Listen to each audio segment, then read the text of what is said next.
గత బడ్జెట్ సమావేశాలు జరిగిన తీరును చూస్తుంటే ఇవి బడ్జెట్ సమావేశాలు కాదు, ఇవి బుల్డోజ్ చేసే సమావేశాలుగా రేవంత్ రెడ్డి కాంగ్రెస్ ప్రభుత్వం మార్చింది అని మా అభిప్రాయం. ఎందుకంటే మొత్తం బడ్జెట్ సమావేశాలు జరిపిందే 6 రోజులు. దాంట్లో ప్రశ్నోత్తరాలు ఒకటే ఒక రోజు సమయం ఇచ్చినారు. 0 అవర్ లేనే లేదు మొత్తంకే. అంటే ఎప్పుడైనా కానీ ప్రతిపక్షాల గొంతు వినిపించేది అసెంబ్లీ సమావేశాల్లో ప్రశ్నల ద్వారా, ప్రశ్నోత్తరాల సమయం ద్వారా, 0 అవర్ ద్వారా వినిపించాలి ప్రతిపక్షాలు మోస్ట్లీ. ఆ రెండు కూడా ఎత్తేసినారు. ప్రతిపక్షాల గొంతు వినిపించకూడదు అని చెప్పి క్వశ్చన్ అవర్ ఒకటే రోజు పెట్టినారు, 0 అవర్ మొత్తంకి ఎత్తేసినారు, ఒక్కరోజు కూడా పెట్టలేదు. అట్లనే డిమాండ్ల మీద కూడా కేవలం 2 రోజులు ఆల్మోస్ట్ 16 గ్రూప్స్ ఆఫ్ డిమాండ్స్, 16 మంత్రులు డీల్ చేసే పద్ధతుల్ని 2 రోజుల్లో ముగించేసినారు. చర్చలకు అవకాశం ఇవ్వలేదు. కేవలం కాంగ్రెస్ పార్టీ సభ్యుల్ని మాట్లాడించేందుకు, వాళ్ళతో మమ్మల్ని తిట్టించేందుకు, కేసీఆర్ ప్రభుత్వం మీద దుమ్ము పోసేందుకు, గత ప్రభుత్వం మీద ఏడ్చేందుకు, ఆ ఏడుపులు తప్పిస్తే, ఆ తిట్లు తప్పిస్తే డిమాండ్ల మీద కూడా మా ప్రతిపక్షాలకు సరిగ్గా టైం ఇవ్వలేదు. నేను నేను R&B, రెవెన్యూ, హౌసింగు, లెజిస్లేచర్ మీద మాట్లాడే అవసరం ఉంటే నాకు కూడా అవకాశం ఇవ్వలేదు డిమాండ్ మీద చర్చ జరిపేందుకు. డైరెక్ట్గా నా మట్టుకు వచ్చే మట్టుకే ఇంకా డిమాండ్స్ పాస్ చేసడం మొదలుపెట్టినారు. అన్యాయంగా నా గొంతునే స్వయంగా నా గొంతును కూడా నొక్కడం జరిగింది. అట్లనే అప్రాపరేషన్ మీద చర్చ లేకుండానే పాస్ చేసుకున్నారు. జనరల్గా అట్లా జరగదు. అంటే డిమాండ్ల మీద సరిగ్గా చర్చ లేదు, అప్రాపరేషన్ మీద చర్చ లేదు, క్వశ్చన్ అవర్ ఒకటే రోజు, 0 అవర్ మొత్తంకి ఎత్తేసినారు. ఇది ఇవాళ వాళ్ళు సభ జరిపిన తీరు. ఏనాడు కూడా ఇప్పుడు జనరల్గా మా ప్రతిపక్షాలతో సమన్వయం చేయాలి. ఈ పద్ధతుల మీద ఎవరు మాట్లాడతారు, 0 అవర్ ఎవరు మాట్లాడతారు ఉంటే, లేదు ఏదైనా సందర్భం వచ్చినప్పుడు మాతో మాట్లాడటానికి, సంప్రదింపులు జరపడానికి విప్పులు మా వైపు వచ్చి మాట్లాడతారు. ఏ రోజు కూడా ఏ ఒక్క విప్పు కూడా ప్రతిపక్షాలను సంప్రదించిన సందర్భం లేదు. అసలు విప్ అనే వ్యక్తి ప్రతిపక్షాలతోటే మాట్లాడలేదు, ఏ రోజు కూడా సంప్రదించలేదు. ఇక మేము ప్రజా సమస్యల మీద మాట్లాడదామంటే మాట్లాడే లోపే మా మైక్ కట్ చేయాలి. మైక్ ఎందుకు కట్ చేశారండి అని నిరసన తెలిపితే మార్షల్స్ని పెట్టి ఎత్తి బయట పడేస్తారు. 2 సార్లు మార్షల్స్ని ఎత్తి పెట్టి బయట పడేస్తారు. ఇంత చాలా నియంతృత్వమైన రకంగా ఇవాళ ఈ బడ్జెట్ సమావేశాలు జరిపినారు. రేవంత్ రెడ్డి గారిది ప్రజాపాలన కాదు, ప్రతిపక్షాలపై పంజాపాలనగా ఆయన నిరూపించుకున్నాడు. ఆయన వికృత రూపం ఈ 7 నెలల్లోనే కనిపించేసింది.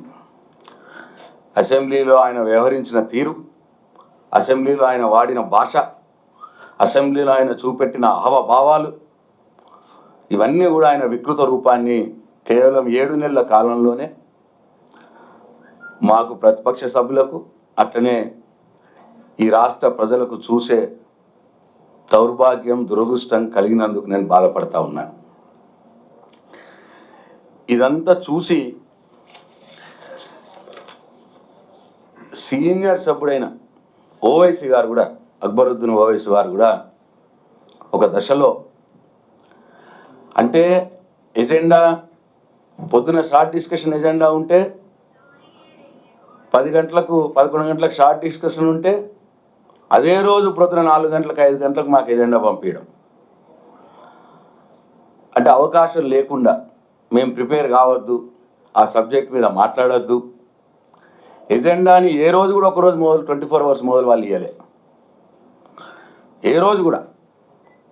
అయితే అర్ధరాత్రి, లేకపోతే అదే రోజు మార్నింగ్, ఎర్లీ మార్నింగ్. ఇట్లా ఎజెండా పంపడం విషయంలో కావచ్చు, సభ్యుల తిట్లదండకం కావచ్చు, ముఖ్యమంత్రి గారి హావభావాలు కావచ్చు, ఆయన తిట్లదండకం కావచ్చు, ధర్మిలా మొత్తం వ్యవహారం అంతా చూసి, అసెంబ్లీ వ్యవహారం అంతా చూసి, మరి ఇవాళ ఆయన ఎంఐఎం కాంగ్రెస్ పార్టీ మిత్రపక్షం అని చెప్పుకుంటున్నాడు. ఆయన ఏమన్నా అన్నాడు, ఆయన మిత్రపక్ష సభ్యుడైనటువంటి ఎంఐఎం సభ్యుడు, సీనియర్ సభ్యుడు అక్బరుద్దీన్ ఓవైసీ గారు కూడా పాపమైన బాధతో, అంటే ఈ వ్యవహారాన్ని అంతా చూసి 25 సంవత్సరాలుగా నేను సభలో ఉన్నాను, ఇంత అధ్వాన్నంగా సభ నిర్వహించడం నేను ఎప్పుడు చూడలేదు అని ఆయన ఆన్ రికార్డ్ మాట్లాడినాడు అక్బరుద్దీన్ ఓవైసీ గారు. అంటే ఇవాళ అసెంబ్లీ నడిచిన తీరుకు ఆయన వ్యాఖ్యలు, ఆయన అసెంబ్లీలో ఆయన చేసిన వ్యాఖ్యలే దీనికి అద్దం పడతాయి, నిదర్శనం అని చెప్పి నేను భావిస్తూ ఉన్నాం.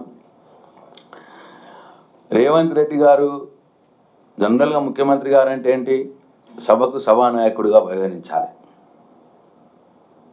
ఆయన సభానాయకుడు కాకుండా ఒక అటవిక రాజ్యానికి రాజు ఎట్లయితే అటవికంగా ప్రవర్తిస్తాడో అట్లా ప్రవర్తించినాడు. ఎప్పుడైతే స్పీకర్ గారి దయతో ప్రతిపక్షంకు ఎప్పుడైనా డిస్కస్ చేయడానికి అవకాశం దొరికినప్పుడు, మైక్ దొరికినప్పుడు, మా సభ్యులు కేటీఆర్ గారు కావచ్చు, హరీష్ రావు గారు కావచ్చు, పల్లా రాజేశ్వర రెడ్డి గారు కావచ్చు, జగదీశ్వర్ రెడ్డి గారు కావచ్చు, సబితా ఇంద్రారెడ్డి గారు కావచ్చు, వివేక్ గారు కావచ్చు, అట్లనే అనిల్ జాదవ్ గారు కావచ్చు, ఇట్లా ఎప్పుడైతే వాళ్ళు మంచిగా మాట్లాడుతున్నారో, సబ్జెక్ట్ మీద మంచిగా మాట్లాడి ప్రతిపక్షాలది పైచేయి అవుతున్నదో, ఆ సందర్భంలో ముఖ్యమంత్రి రేవంత్ రెడ్డి గారు ఒక అటవిక రాజుగా రూపాంతరం చెంది సభలోకి వచ్చేసి ఇష్టమైన తప్పుడు పత్రాలు తీసుకొచ్చేసి అవి చదివి మమ్మల్ని తిట్టి సభని తప్పుల దారి పట్టించే కార్యక్రమం చేసినాడు. మా ఏ చర్చ కూడా ముగించలే మేము. అన్ని చర్చల్ని కూడా మధ్యలోనే సీఎం గారు రావాలి, ఏదో తప్పుడు పత్రాలు చూపెట్టాలి, చదవాలి, ఏదేదో పొలిటికల్గా మాట్లాడాలి, సభను పక్కుదోవ పట్టించాలి, మా చర్చను మొత్తం ముగింపజేయాలి. ఆ రకంగానే వ్యవహారం చేసినాడు. టోటల్గా ఈ సభ మొత్తం జరిగింది గత ప్రభుత్వం మీద ఏడుపు, కేసీఆర్ గారిని తిట్టుడు, మేము ఎవరైనా ప్రజా సమస్యలు లేవైతే మమ్మల్ని బెదిరించుడు, మొత్తం ఆ కౌరవ సామ్రాజ్యం తిరిగా ఆ కౌరవులందరినీ మా మీద ఉసిగొల్పి మమ్మల్ని తిట్టిపించుడు, ఇది తప్ప వాళ్ళు చేసిందేం లేదు. మొత్తం ఎంత విచిత్రం అంటే అసలు కేసీఆర్ తెలంగాణకు ఏం చేయలేదు అంటాడు ఆయన. ఫైనల్గా కళ్ళుండి చూడలేని కబోది ముఖ్యమంత్రి రేవంత్ రెడ్డి గారు ఏమీ చేయలేదన్న మాట. అంటే కేసీఆర్ ఆనవాళ్ళు చెరిపేసే ఒక కుట్రలో భాగంగా కేసీఆర్ తెలంగాణకి ఏం చేయలేదు, కేసీఆర్ తెలంగాణ ఉద్యమంలో ఏం చేయలేదు, ఇట్లా ఈ రకమైనటువంటి ఒక దౌర్భాగ్యమైన వాక్యాలు తప్పిస్తే ఈ అసెంబ్లీలో వాళ్ళు చేసిందేమి లేదు. వాళ్ళు ఏం చేస్తారో చెప్పలేదు, ఏం చేసినామో చెప్పలేదు. మా మీద ఏడ్చుడు, కేసీఆర్ని తిట్టుడు, గత ప్రభుత్వం మీద నిందల మోపుడు, బురదల్లుడు, మమ్మల్ని బెదిరించుడు, మమ్మల్ని అవమానాలు చేసుడు, అది తప్పిస్తే ఈ సభలో జరిగిందేమీ లేదు. అది మీరు చూసినారు, మొత్తం తెలంగాణ రాష్ట్ర ప్రజానీకం కూడా చూసింది. ఇకపోతే ముఖ్యంగా మేము కాన్సన్ట్రేట్ చేసింది, ఎందుకంటే శాసనసభ అనేది ప్రజల యొక్క ఆకాంక్షలని ప్రభుత్వానికి శాసనసభలో తెలియజెప్పేందుకు, ఒకవేళ వారు ఇచ్చిన హామీలు నెరవేర్చకపోతే ఎందుకు నెరవేర్చలేదు అని ప్రశ్నించటానికి, ఆ హామీలు అమలయ్యే విధంగా ప్రభుత్వం మీద ఒత్తిడి తెచ్చి ప్రభుత్వంచే హామీలు అమలు చేస్తామని చెప్పి మాట తీసుకోవటానికే శాసనసభ. ఆ శాసనసభ సమావేశాలు జరగడంలో ఉద్దేశం కూడా అదే. అయితే చాలా విచిత్రంగా మొన్న పెట్టిన బడ్జెట్లో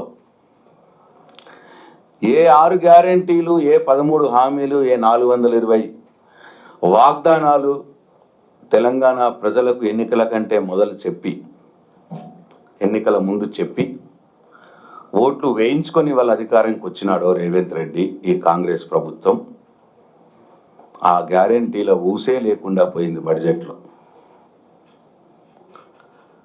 చాలా అన్యాయంగా ఎదురు చూస్తూ ఉన్నారు పెద్ద మనుషులు, బీడీ కార్మికురాళ్ళు. నువ్వు 2000 పెన్షన్ 4000 రూపాయలు చేస్తా అన్నారు, 100 రోజుల్లోనే అమలు చేస్తామన్నారు. మీ 6 గ్యారెంటీల్ని 13 హామీల్ని 100 రోజుల్లో అమలు చేస్తామన్నారు. ఒకటికి 4 సార్లు చెప్పినారు 100 రోజుల్లో అమలు చేస్తామని.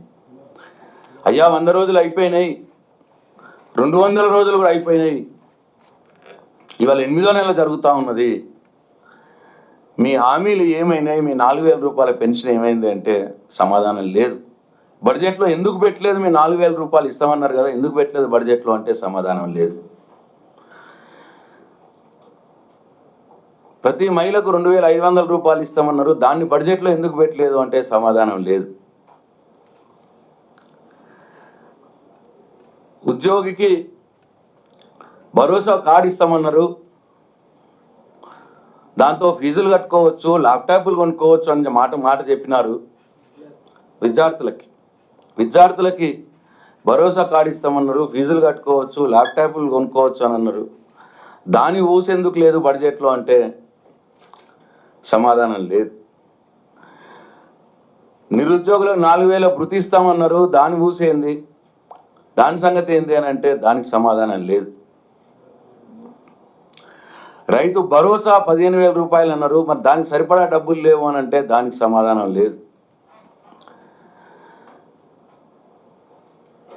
జాబ్ క్యాలెండర్ అన్నారు, 2 లక్షల ఉద్యోగాలు అన్నారు, సంవత్సరంలోనే నింపుతామన్నారు. మరి ఎన్ని ఉద్యోగాలు ఇస్తారు? ఎన్ని ఇచ్చినారు?